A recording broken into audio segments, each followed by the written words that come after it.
¿Cómo están? Bienvenidos, bienvenidas. Soy Filiberto Sánchez Valencia. Están en el umbral del miedo.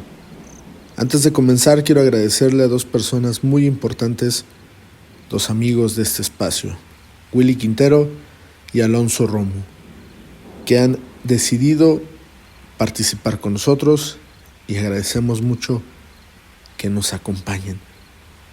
Por supuesto, en este episodio también estará Ivette contándonos una historia espeluznante y su servidor.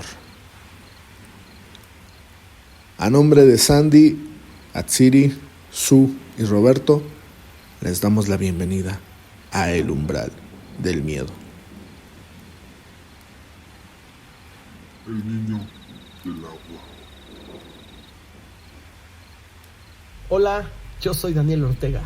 Tengo 35 años y lo que les voy a contar me ocurrió ya hace algunos años durante un fin de semana que nunca voy a olvidar. Fue en Cuernavaca, Morelos, en una casa que rentamos entre varios amigos para pasar unos días tranquilos.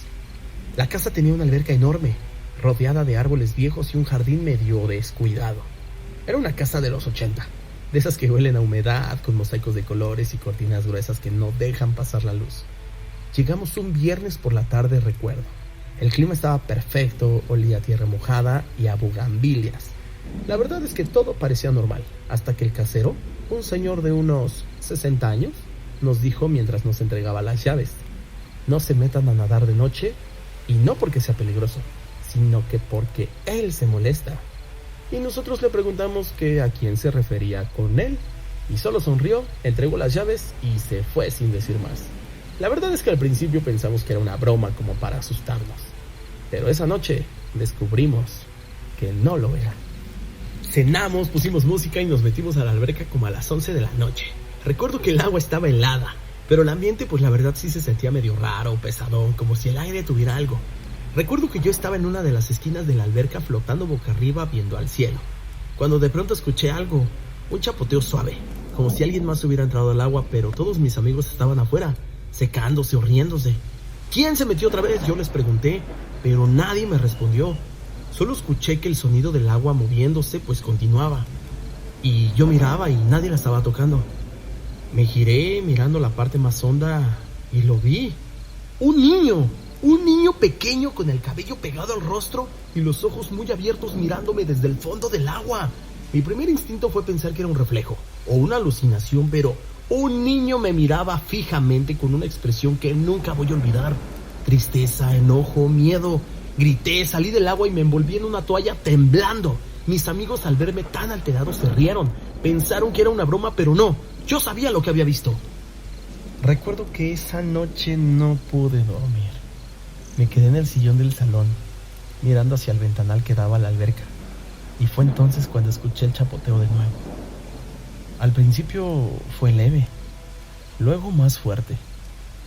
Recuerdo que me acerqué al cristal y lo vi otra vez. El agua se movía sola, formando ondas en el centro como si alguien invisible caminara adentro. Y en medio del movimiento del agua apareció una pelota roja, una pelota vieja, de esas de plástico que pues no estaba ahí cuando llegamos. Sentí que algo dentro de mí se quebraba.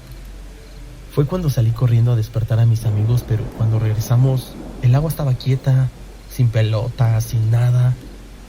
Y uno de ellos, Arturo, dijo que quizá la casa tenía fugas o tuberías conectadas a la alberca. Pero pues yo no le respondí. Y no le respondí porque mientras él hablaba, detrás de él, vi en el vidrio empañado del ventanal una pequeña mano que se deslizaba hacia abajo, dejando marcas de agua. Al día siguiente, decidimos preguntar en la tienda de la esquina si sabían algo. La señora que atendía, una mujer mayor, de cabello blanco, nos miró con una expresión seria y nos contó: rentaron la casa de los Serrano. El niño de ellos se ahogó hace años, tendría como unos 6 o 7 años. Se metió a nadar mientras los papás estaban de fiesta y pues la verdad es que lo encontraron hasta el amanecer en el fondo de la alberca. Nos quedamos helados. La señora bajó la voz y añadió: dicen que cada vez que alguien se mete al agua de noche, pues él vuelve a aparecer, busca jugar o o quizá que alguien lo saque. Esa noche ninguno quiso salir al jardín, pero a las 3 de la madrugada me despertó un golpe de agua, como si alguien hubiera lanzado algo a la alberca. Me asomé y lo vi claramente. Bajo el reflejo de la luna, el niño flotaba boca abajo, inmóvil, en el centro del agua. Di un paso atrás y en ese momento la pelota roja rodó hasta mis pies. Desde esa noche no volví a Cuernavaca, pero a veces cuando voy a alguna casa con alberca me da miedo mirar el agua de noche, porque tengo la sensación de que si me quedo mirando demasiado tiempo podría volver a verlo ahí abajo, esperándome o esperando que alguien más entre. Y cada vez que cierro los ojos, todavía escucho el sonido del chapoteo, suave, insistente, como un niño que solo quiere volver a jugar.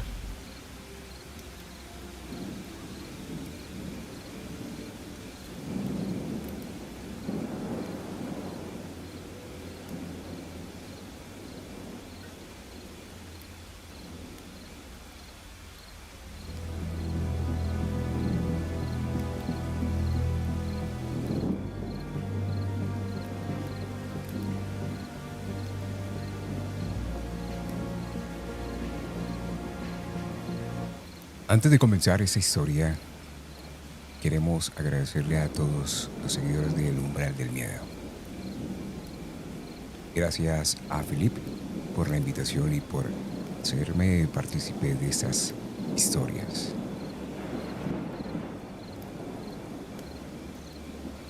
Jugamos solo por curiosidad. No sé por qué lo hicimos. Tal vez fue un aburrimiento o por ese impulso idiota de sentir algo prohibido. Algo que nos hiciera sentir valientes. Era un viernes de lluvia. La casa estaba fría y el viento golpeaba las ventanas con esa cadencia que parece un suspiro. Éramos solo los dos, Mariana y yo. Habíamos improvisado una tabla con letras, números y una moneda vieja. Pusimos una vela en medio y en risas nerviosas preguntábamos si había alguien con nosotros. Al principio no pasó nada, pero después de unos segundos, la moneda se movió sola, lenta y temblorosa, hasta formar la palabra sí.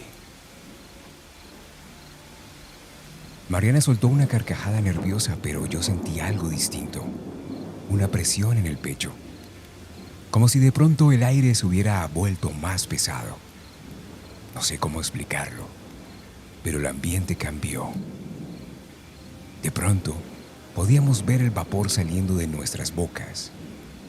Le preguntamos su nombre. La moneda comenzó a deslizarse sin que nadie la empujara. E-L-I-A-S.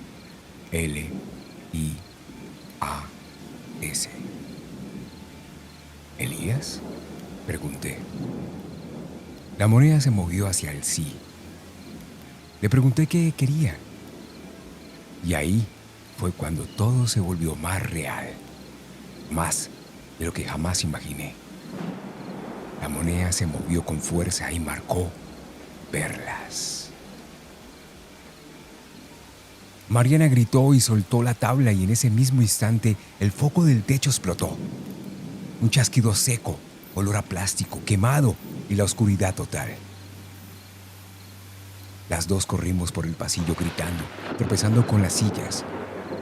Solo teníamos la luz del celular y mientras bajábamos las escaleras escuchamos pasos detrás de nosotras, lentos, arrastrados. No había nadie más en la casa y aún así esos pasos no se detenían. Esa noche no dormimos, pero lo peor empezó después. Mariana me llamó 2 días más tarde llorando. Decía que escuchaba una voz de un hombre hablándole cuando estaba sola. No quiso repetir lo que decía. Le dije que no se sugestionara, que era por el miedo. Pero Una madrugada me pasó a mí.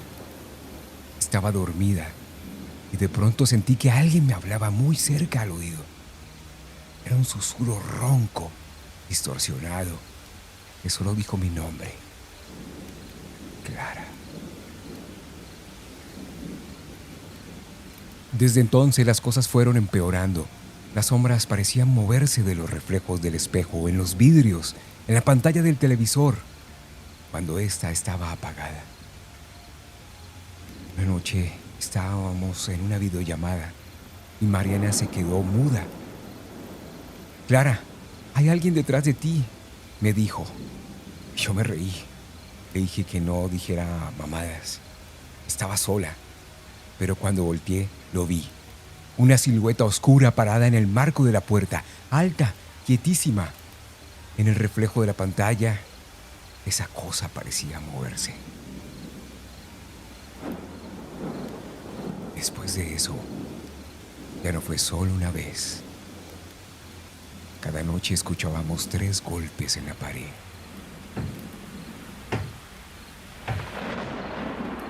Siempre a la misma hora. Las 3:07. Intentábamos ignorarlo. Cambiamos de cuarto, de casa, pero los golpes seguían. Era como si algo nos hubiera marcado.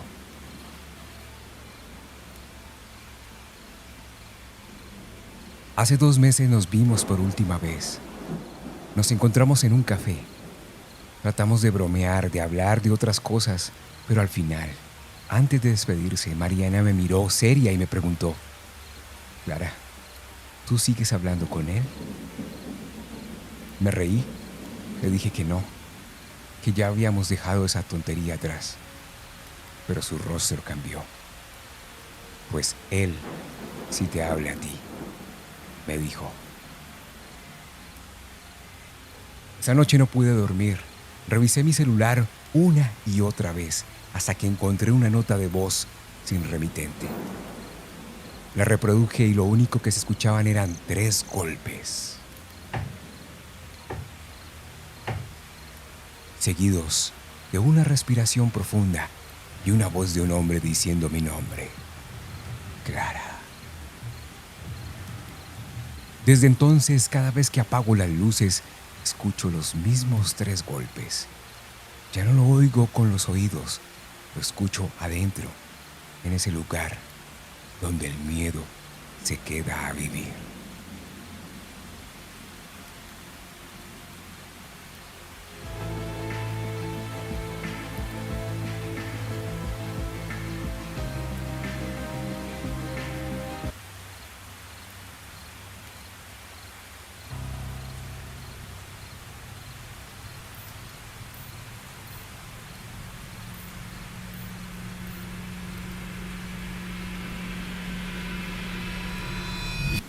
La niña de la Cruz Calle. Yo vivo en Santa Cruz Cuauhtémoc. He caminado por sus calles desde niño. Conozco cada esquina, cada piedra, cada silencio. Pero hay lugares que nunca dejan de sorprenderte y uno de ellos es la Cruz Calle. Aquella noche caminaba solo por la calle desierta. La niebla comenzaba a subir desde el río y el frío se pegaba a mi piel. Iba tarde, con la linterna apenas iluminando los adoquines cuando la vi. Al principio pensé que era un reflejo de la luz, una ilusión de la niebla, pero no.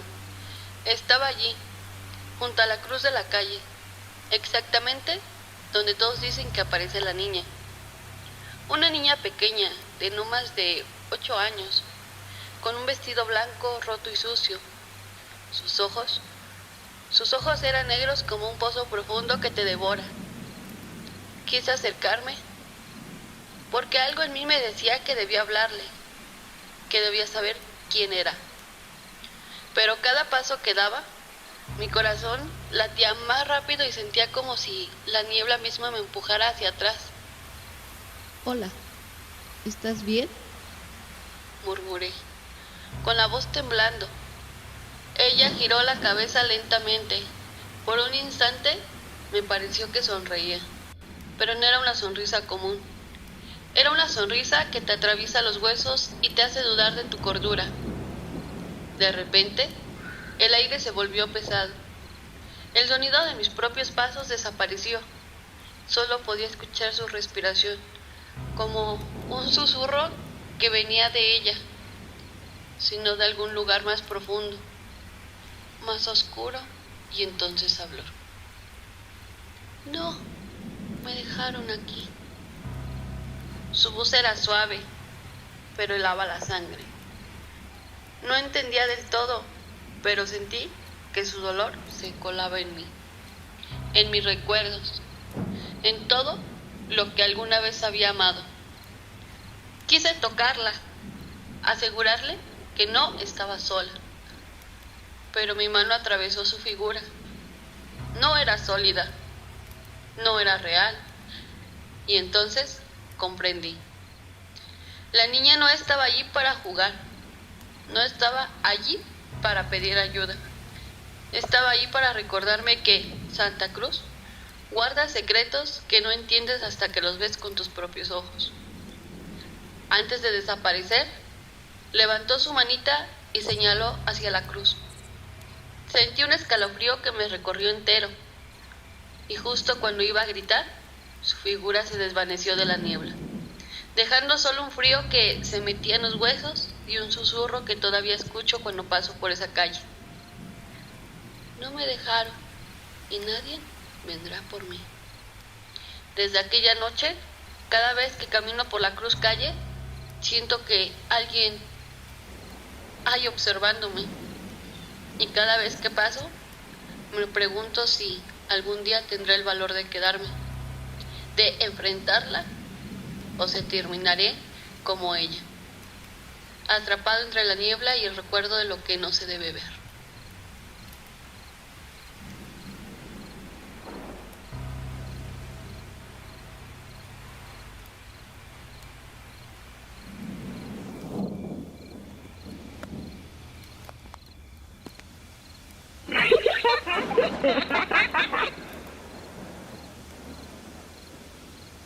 Muchas gracias por seguir con nosotros en el Umbral del Miedo. Recuerden suscribirse en YouTube, seguirnos en Spotify, darnos una manita arriba.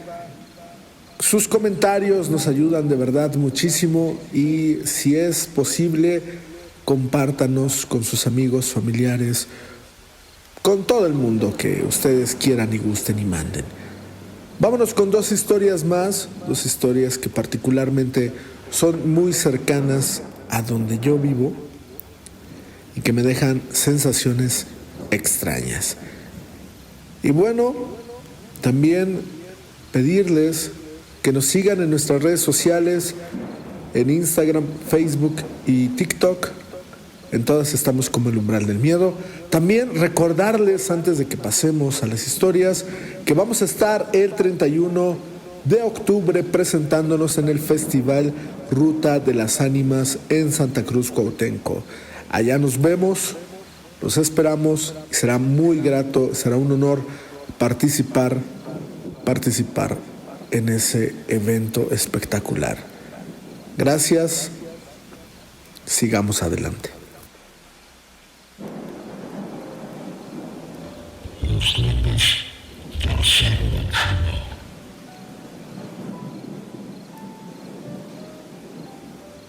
Esta es una anécdota que tal vez no sea de terror ni de suspenso, pero estoy seguro de que para llegar a este tipo de historias uno debe vivirlas.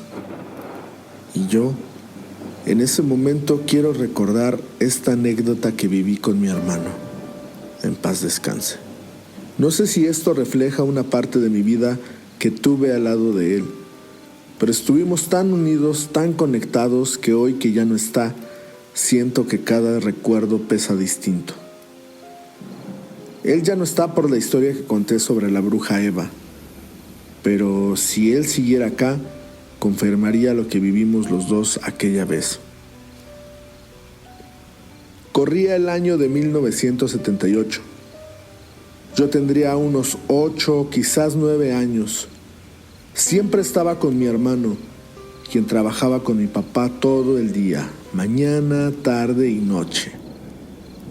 Recuerdo que le pidió a mi papá que le comprara un caballo, pero él no quiso. Sin embargo, se lo cambió por algunos animales, y entre esos animales, mi hermano adoptó un caballo. Desde entonces, éramos inseparables, mi hermano, el caballo y yo. En una ocasión, nos fuimos al cerro de Chimal, por la zona de los mamaderos, como se le conoce ahora y se le conocía antes. Mi abuelo, entre sus herencias, le había dejado a mi hermano 2 rifles y siempre llevábamos uno. En ese tiempo, los mamaderos era un bosque abierto, aire espeso, lleno de un silencio que se respiraba solo. Ahí decidimos ir a tirar. A mi hermano le gustaba disparar. De pronto, entre la maleza, salió un cuervo, o como le decimos por acá, una urraca. Era enorme, de un color azul marino tan oscuro que parecía negro. Sin pensarlo, mi hermano levantó el rifle y disparó. Vimos cómo el ave cayó entre los matorrales, pero como el caballo no podía bajar, mi hermano me dijo: «Quédate aquí, no te muevas, voy por el pajarraco, yo vi dónde cayó». Me quedé quieto junto al caballo y el arma. El bosque crujía con cada brisa y el tiempo empezó a sentirse pesado. Pasaron 10, 15 minutos y mi hermano no regresaba. Yo era solo un niño y la desesperación comenzó a apretarme en el pecho. No eran tiempos como los de ahora, pero aún así el miedo se siente igual en cualquier época. Frío, lento, punzante.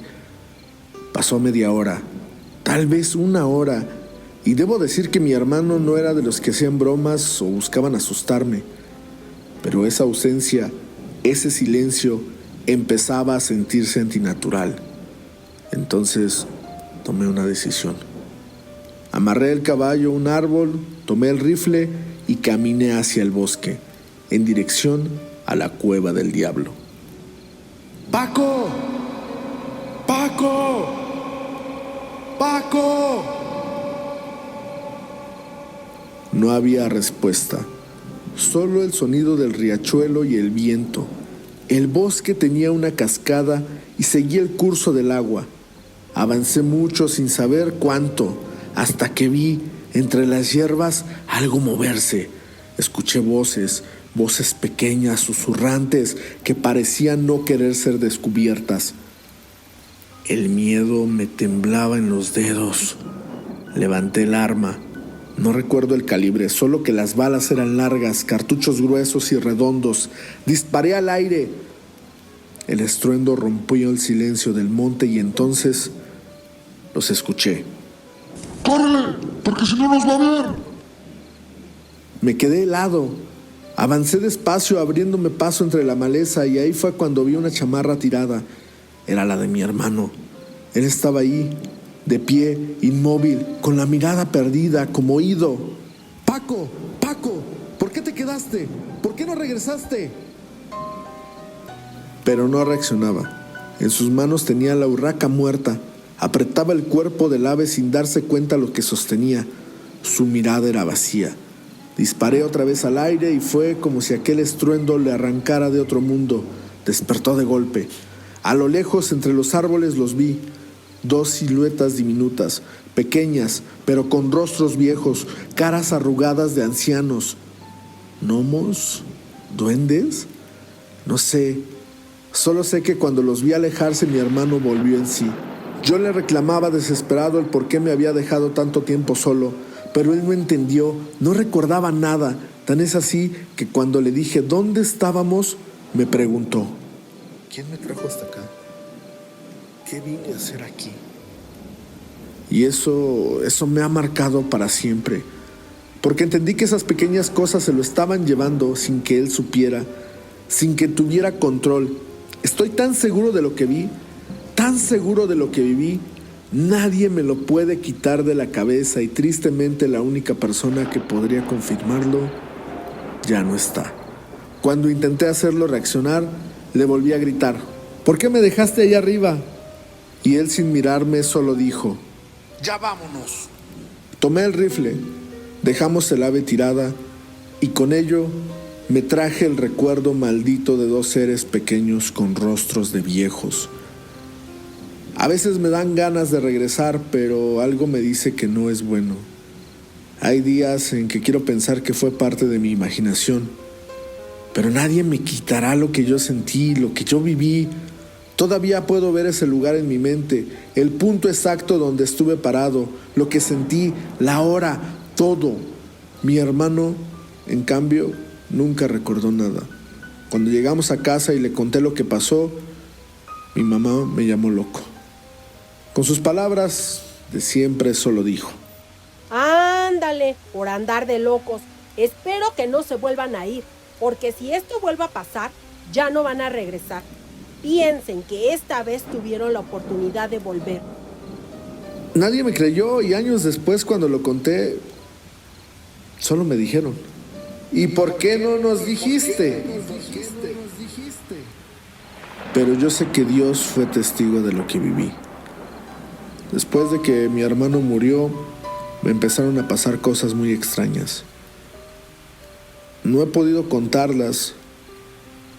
La verdad, preferí guardarlas para mí, para mi soledad, para no cargar con la burla ni el juicio de nadie, porque hay recuerdos que uno cuenta y hay silencios que se vuelven parte del alma.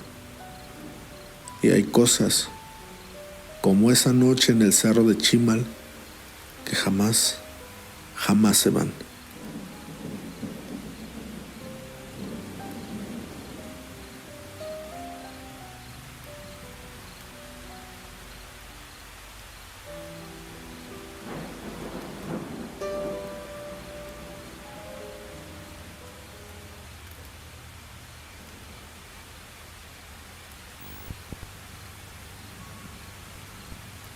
El charro negro de la hacienda. Cuando yo tenía como 16 o 17 años, mi papá me dijo que nos iríamos temprano al campo, que me levantara a buena hora para acompañarlo y echarle la mano. Pero cuando desperté no lo vi. Pensé en alcanzarlo, porque si no iba con él, me esperaba una buena regañiza, o peor, una buena chinga. Así que tomé mi bicicleta y me lancé pedaleando rumbo a la hacienda, que era el lugar a donde, según yo, había ido mi papá. Le di con todo. Pedaleé duro, rápido. El aire frío me cortaba la cara, pero no paré. Llegué casi sin sentir el camino. Cuando crucé el portón me invadió un silencio que no era normal. La hacienda estaba igual que hoy. Si vas ahora la verás así, totalmente sola, muda, envuelta en ese aire que pesa, que solo tienen los lugares viejos donde el tiempo ya no corre. Me fui hasta adentro y todo estaba quieto, ni un ruido, ni un alma, y de pronto lo sentí. Esa sensación helada, esa punzada en la nuca que te avisa que alguien te está viendo. Y repito, mi papá no estaba ahí. Más tarde supe que se había ido al rancho, nunca a la hacienda. Pero en ese momento yo juraba que no estaba solo. Entre el silencio, escuché un pequeño quejido.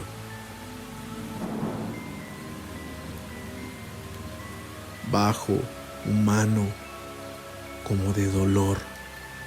No lo pensé más. Agarré mi bicicleta y salí hecho la chingada. Pero el camino de salida estaba fangoso, lleno de charcos, espesoso, como si quisiera retenerme. En el primero caí. Me levanté en chinga con el corazón en la garganta y pedaleé sin mirar atrás hasta que estuve lejos de ahí. Solo entonces me detuve, temblando, con el pecho a punto de reventar. Cuando llegué a casa le pregunté a mi mamá: ¿dónde está papá? Y ella me respondió: tu papá se fue desde hace rato. ¿Dónde estabas tú? Le dije que había ido a la hacienda y se enojó. ¿qué hacías en la hacienda si tu papá fue al rancho? Vete a alcanzarlo. Mi mamá sabía cómo era mi papá. Si no llegaba pronto me iba a ir peor. Así que me subí a mi bicicleta y me lancé otra vez, ahora hacia el rancho. Cuando llegué, todavía agitado, le conté todo. Él me escuchó en silencio, serio, y al final me dijo algo que no voy a olvidar. ¡Pendejo! ¿Qué haces tú allá en la hacienda? ¿No ves que es la hora del charro sin cabeza? ¿El charro negro? Y yo solo alcancé a decirle, no diga eso, papá. Pero él insistió, entre advertencias y regaños. Ándale, vete a meter otra vez para que te corretee el charro negro. Ahí fue cuando me nació la duda. ¿Qué es el charro negro, papá? Y entonces me contó algo que me dejó helado. En una ocasión, los trabajadores que arreglaban la bodega donde guardábamos las alpacas vieron algo. Todo lo almacenábamos ahí. Uno de los ayudantes, que le decíamos tecolote, tenía que poner una tranca por dentro. Como debía cerrar desde adentro, lo esperábamos afuera. Esa vez, el teco se quedó encerrado. Así que le pusieron una escalera para que brincara la tranca y saliera, pero cuando salió, venía pálido, temblando, y dijo que adentro no estaba solo, que había un hombre más con él. Un sujeto vestido completamente de negro con un sombrero del mismo color. Entonces los demás gritaron: ¡apúrate! ¡Salte! ¿Por qué ese es el charro negro? ¡Rápido! El teco se desesperó, perdió el equilibrio en la escalera y se cayó, fracturándose el pie. Dicen que el charro negro murió ahí en esa hacienda y que su espíritu o lo que sea que quede de él se aparece todavía para espantar a quien tenga la mala suerte de entrar. Desde entonces no he vuelto nunca solo a la hacienda. No quiero saber si aquel quejido que escuché esa mañana era suyo. Esa hacienda guarda vibras extrañas, raras, que dan miedo.